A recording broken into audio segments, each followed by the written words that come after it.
তো আমরা already install দিছি। তো ইনস্টল দেওয়ার পরে আমরা যেটা আসবে আমাদের ফোল্ডার হ্যালো অ্যাপ। তো হ্যালো অ্যাপ ফোল্ডারের মধ্যে প্রয়োজনীয় ফাইলগুলো অলরেডি ইনস্টল কমপ্লিট। তো এখানে ইনস্টলেশন কমপ্লিটের পরে আমরা আমাদের এই ফাইলগুলো ওপেন করতে পারি যে কোনো এডিটর দিয়ে বা আইডি দিয়ে। আমি যেটা দিয়ে ইউজ করব সেটা হচ্ছে PHPStorm। এটা হচ্ছে আমার ফাইল। আমি ডেস্কটপ থেকে হ্যালো অ্যাপ, এটা আমার ফাইল এবং ফাইলের স্ট্রাকচার এবং এখানে আছে, যেটা আমি ইমিডিয়েটলি গত পর্বে ডাউনলোড করলাম। তো তো এখানে অনেকগুলো আমার হ্যালো অ্যাপের মধ্যে অনেকগুলো ফাইলই আছে। তো আমাদের অনেকগুলো ফাইল নিয়ে কাজ করা লাগবে না। আপাতত আমাদের যে জিনিসগুলো দেখতে হবে, আমরা নিউ হ্যালো অ্যাপ লেখার পরে এন্টার দেওয়ার পরে যেটা কিছুক্ষণ ধরে ইন্টারনেট থেকে ডাউনলোড হয়েছে সে ফাইলগুলো হচ্ছে নোড মডিউলস এর মধ্যে থাকবে। এখানে অনেকগুলো file npm package manager download করছে, অটোমেটিক্যালি ডাউনলোড করছে। তো এগুলো অ্যাঙ্গুলার 2 যাতে প্রপারলি চলতে পারে সেই জন্য এগুলো লাইব্রেরিগুলো ইনস্টল করা। তো আমাদের বেসিক্যালি যেটাতে কাজ করতে হবে সেটা হচ্ছে এসআরসির মধ্যে এসআরসি, এবং স্পেসিফিক্যালি সেটা হচ্ছে অ্যাপের মধ্যে আমাদের মূলত কাজ করতে হবে। তো এখানে আমরা এইটা দেখি স্টেপ বাই স্টেপ এগুলো আসলে কি। তো এখানে আমরা এসআরসির মধ্যে যেটা আছে আমরা সেগুলো নিয়ে করব।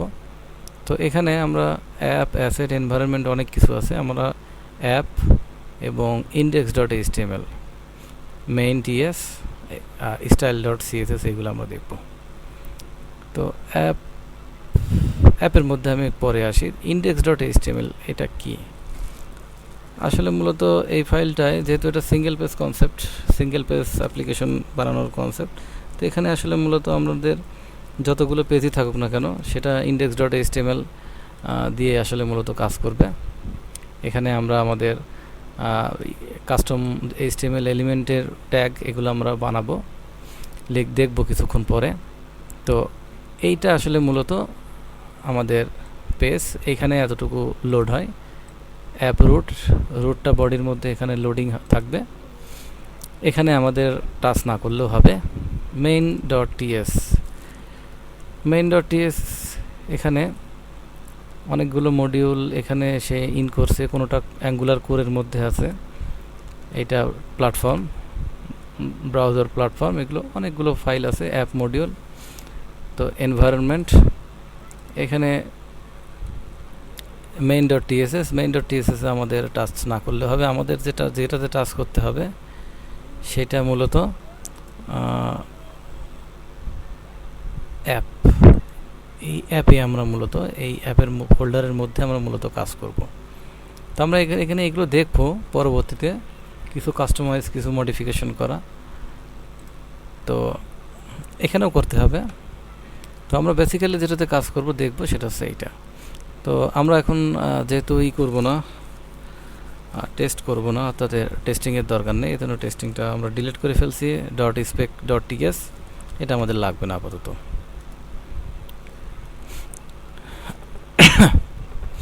তো এখানে আমরা যেটা দেখছি CSS, HTML, TS, app.module.ts। তো আমরা সর্বপ্রথম যেটা দেখব app.component.ts। app.component.ts এইটা import component from angular core অর্থাৎ অ্যাঙ্গুলারের মেন যে লাইব্রেরি, সেই লাইব্রেরির মধ্যে এই কম্পোনেন্টটা আছে এবং সেটা ইম্পোর্ট করা হচ্ছে। এবং কম্পোনেন্ট অ্যাকচুয়ালি এই কম্পোনেন্টকে বলা হয় ডেকোরেটর ইউজ করা হয়। এই জন্য ডেকোরেটর কিছু ফ্যাসিলিটি আছে, এদেরকে মেটাডাটা বলা হয়। তো ডেকোরেটরের মাধ্যমে আসলে মূলত আমরা টেমপ্লেটকে আমাদের যে কম্পোনেন্ট ক্লাস, এটা আসলে ES6 ক্লাস এইভাবে লিখতে হয়। তো ES6 এবং টাইপস্ক্রিপ্ট দুইটার কম্বিনেশন এই ফরম্যাট। তো এখানে আমরা যেই মেটাডাটাগুলো দেখছি, selector, template URL, style URLs, এইগুলো আসলে মূলত আমাদের টেমপ্লেটের সিস্টেমের জন্য কাজে লাগবে। টেমপ্লেটিং অর্থাৎ খুব সহজ কথায় বলা চলে HTML রিলেটেড। আর এখানে যেটা আসবে সেটা হচ্ছে ক্লাস, অর্থাৎ আমাদের কম্পোনেন্ট। এখানে আমরা বিভিন্ন বিজনেস লজিক লিখব এবং সেটা এখানে আমরা পাস করাই দেবো এই টেমপ্লেটে, এবং সেই টেমপ্লেটে কাজ করবে। এটা অটোমেটিক্যালি পাস হয়, এটা নিয়ে আমাদের কোনো নেই। তো আমরা সর্বপ্রথম যেটা দেখব সেটা হচ্ছে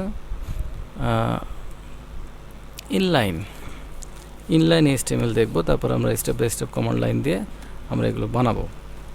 তো এইটা আমরা টেমপ্লেট যদি লিখি, তো টেমপ্লেট লিখলে পরে যেটা হবে সেটা হচ্ছে আমরা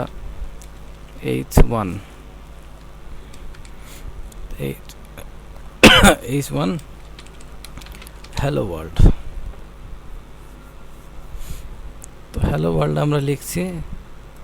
তো হ্যালো ওয়ার্ল্ড যদি আমরা লিখি এখানে, এবং এখানে আমাদের আপাতত CSS এর দরকার না, আমরা সিম্পল রাখবো, একদম সিম্পল আমরা রাখছি। ক্লিয়ার। এখন এইটা আমাদের সিলেক্টর আমি আসছি পরে, আমরা জাস্ট সিম্পল টেমপ্লেট দেখি, এবং টেমপ্লেটের মধ্যে মূলত আমরা কি লিখলাম, HTML লিখলাম। তো এটা আমরা সেভ করব। তো সেভ করব, এখানে যেটা কাজ করতে হবে, আমি আগের যেই এগুলো সেশন বন্ধ করে দিই, সব এটা বন্ধ করে দিই। আমি কমান্ড লাইনটা আবার নিয়ে আসি, অল্টার F12। তো আমাদের এই ফোল্ডারের মধ্যে আমাদের থাকতে হবে, আমাদের এই কমান্ড লাইনটা ফোল্ডারের মধ্যে। তো অনেকের আসলে PHP সিস্টেম থাকবে না, অন্য কোনো এডিটর থাকবে। তো সেই ক্ষেত্রে আসলে মূলত আমরা হ্যালো অ্যাপে যাব এবং এই ডিরেক্টরি থেকে আমরা git bash এটা ওপেন করব। তো এখানে আমাদের সার্ভারটা অন করতে হলে, অর্থাৎ অ্যাঙ্গুলার 2 ফাইলটাকে প্রপারলি চালাতে হলে ng-serve কমান্ডটা লিখতে হবে। এন্টার দিয়ে আমরা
এতক্ষণ লাগার কথা না।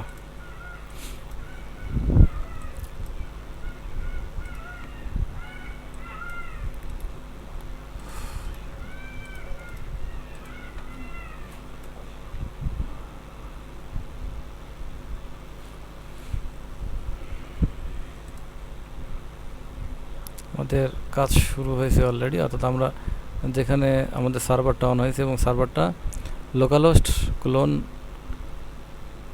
4200 পোর্টে, এখানে ফাইলটা আসলে বিল্ড হচ্ছে। ফাইল বিল্ড কমপ্লিট হলে তখন আমরা ব্রাউজারে লোকালহোস্ট 4200 পোর্টে আমরা যদি করি, হিট করি, তখন আমরা দেখতে পারবো। তো ফার্স্ট টাইম আমাদের এটা লিখতে হবে, second time automatically browser reload হবে। তো ওয়েবপ্যাক compiled successfully.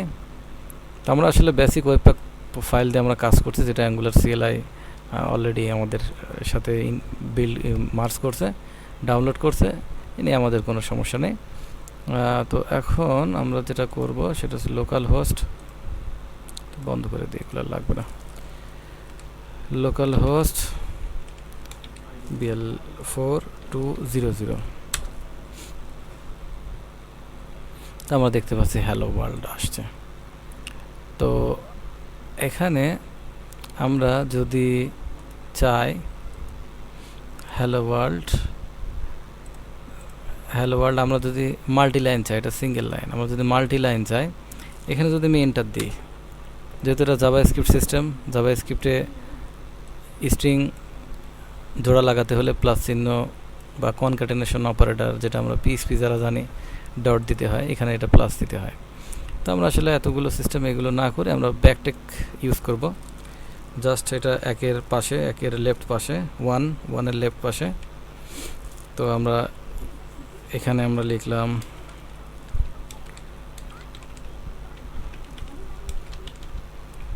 Hello, how are you.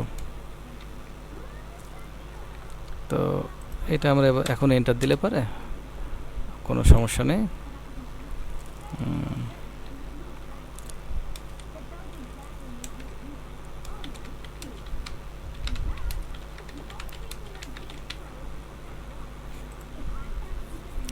তো আমি মাল্টিলাইন লিখলাম, এভাবে আমরা মাল্টিলাইন আমরা লিখতে পারবো। তো আমি এখানে সেভ করছি, সেভ করার সাথে সাথে ব্রাউজার রিলোড দিছে এক অটোমেটিক্যালি, অর্থাৎ অটোমেটিক্যালি বলতে অ্যাঙ্গুলার যে সার্ভারটা আছে যেটা অলরেডি করছে, তো এটা আমাদের মাল্টিলাইন এক্সিকিউট হয়েছে, আমরা দেখতে পাচ্ছি যে আমাদের সিস্টেমটা। এখন আমরা এখানে মাল্টিলাইন ইউজ করতে পারি, এখানে আবার আমরা এক্সটার্নাল করতে পারি, টেমপ্লেট দিয়ে দিতে পারি। তো এক্সটার্নাল টেমপ্লেট দিয়ে আমরা একটু পরে দেখি, আগে আমরা সিএসএসও ব্যবহার করতে পারি, সেটা আমরা একটু দেখে আসি। তো সিএসএসটা আমরা এক্স্যাক্টলি কীভাবে ব্যবহার করব, স্টাইলস দিয়ে আমরা থার্ড ব্র্যাকেট, এবং এখানে আমরা সেম সিস্টেম, আমরা এখানে যদি সিঙ্গেল কোটেশন দিই বা ডবল কোটেশন দিই তাহলে সিঙ্গেল লাইন লিখতে পারবো, আর যদি ব্যাকটিক দিই তাহলে আমরা এখানে মাল্টিলাইন আমরা ইউজ করতে পারবো। তো আমরা মাল্টিলাইন ইউজের জন্য যাই। তো H1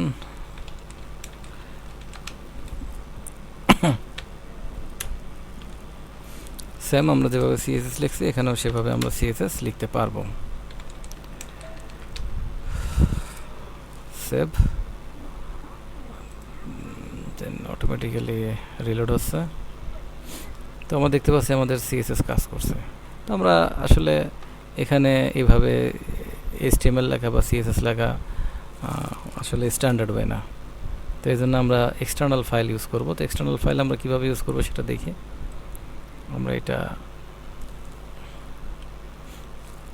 আমরা এখানে লিখব URL, টেমপ্লেট URL। তো টেমপ্লেট URL দিয়ে আমরা একটা সিঙ্গেল কোটেশন দিব। সিঙ্গেল কোটেশন দেওয়ার পরে আমরা যে কাজটা করব সেটা হচ্ছে আমরা অ্যাপ বা যে HTML ফাইলের সাথে আমরা করব, মার্জ করব, সেটা লিখব।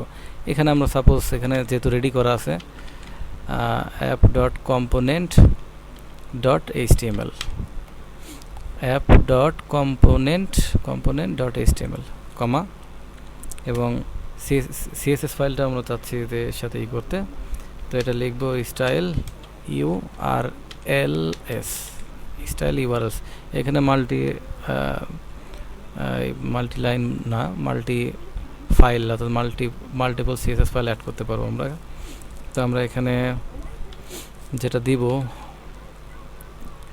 যেটা আমরা করতে পারি, এটা আমরা app dot component dot CSS.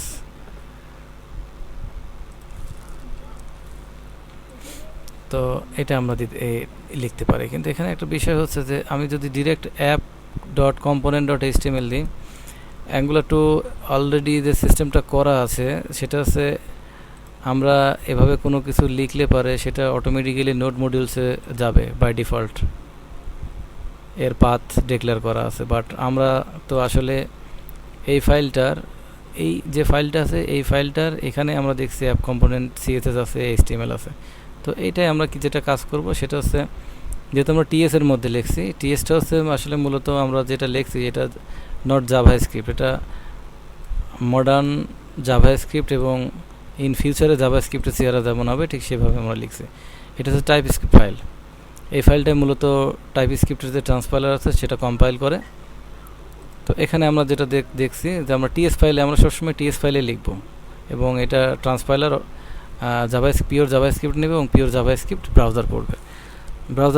Browser কিন্তু টাইপস্ক্রিপ্ট ফাইল পড়তে পারে না। টাইপস্ক্রিপ্ট ফাইলগুলো অর্থাৎ এই টাইপস্ক্রিপ্ট এই সিস্টেমগুলো অর্থাৎ আমাদের যে আরও সার্ভার সাইড যে ল্যাঙ্গুয়েজগুলো আছে তাদের মতোই দেখতে।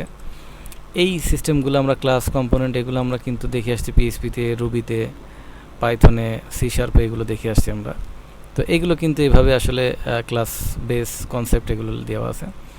তো জাভাস্ক্রিপ্ট আসলে এরকম না এক্স্যাক্টলি। জাভাস্ক্রিপ্ট দেখতে আসলে অন্যান্য ল্যাঙ্গুয়েজের মতো না, এটা একটু আলাদা এবং কমপ্লেক্স কোয়ালিটির, বাট এটা টাইপস্ক্রিপ্ট এবং ECMAScript 6-এর যেটা দিয়ে এই দুইটা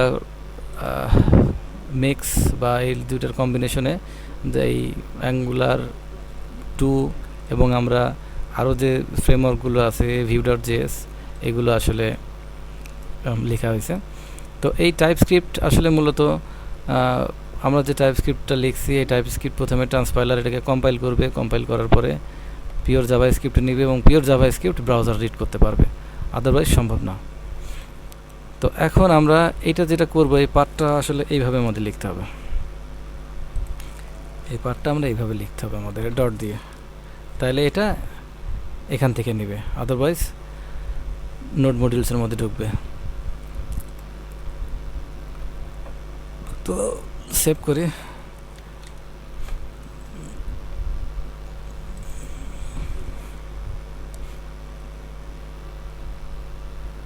তো অ্যাপ ওয়ার্কস এটা আসলে আসছে কোথা থেকে? এটা আসছে এই যে ক্লাস যে অ্যাপ কম্পোনেন্ট, এটা একটা ক্লাস এবং এটা নামের সাথে মিল রেখে দেওয়াটাই বেটার।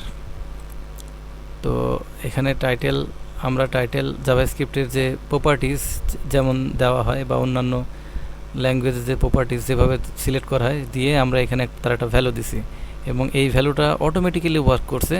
আমরা এখন এই HTML ফাইলটা দেখব, যেটা এইটা।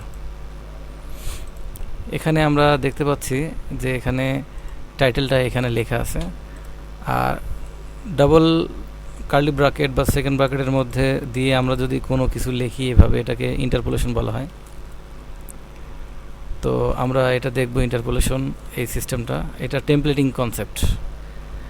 আসলে এখানে টিএস ফাইলে আমরা যা লিখব এখানে অটোমেটিক্যালি জাস্ট এই ভেরিয়েবলটা, এই নামটা, এই প্রপার্টিটা আমরা এখানে শো করব, এখানে দেখাবো। এখানে আমি নট টাইটেল, এখানে আমি দিতে পারি নেম, এখানে আমি দিতে পারি নেম। তো নেম দিয়ে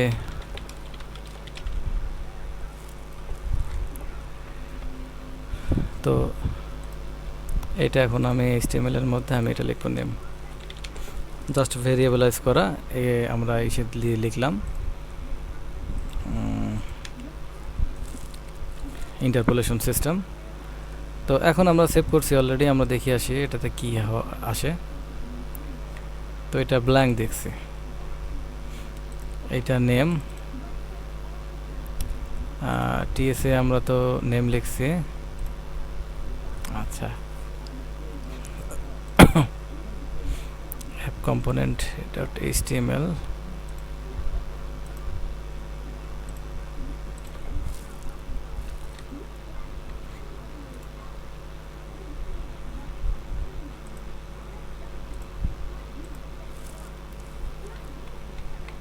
আমি একটু চেঞ্জ করি যে এক্স্যাক্টলি কারণটা কি কাজ না করার।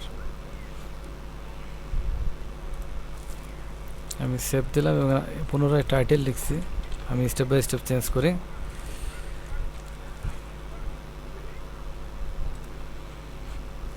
ওকে, আগের পজিশন। এখন আমি এটা লিখলাম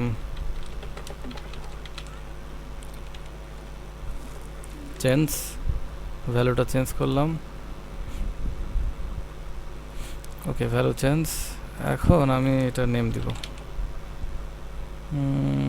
নেম। ওকে, মাই নেম, এটা আমি ডিসপ্লে করাবো এইখানে। সেভ।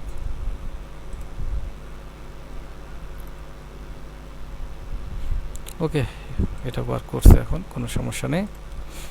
তখন কি সমস্যা হলো আমি নিজে বুঝতে পারলাম না। যাও, নেমে কি কোনো কনফ্লিক্ট করছে কিনা দেখি আগে। করার কথা না, করার কথা না। এখন আসছে। তো ওকে, আমরা ইন্টারপোলেশন করলাম, আমরা ডাটা পাস করলাম, এখানে ভেরিয়েবল নাম চেঞ্জ করলাম আমরা এবং এখানে এটা HTML এ দিয়ে দিলাম।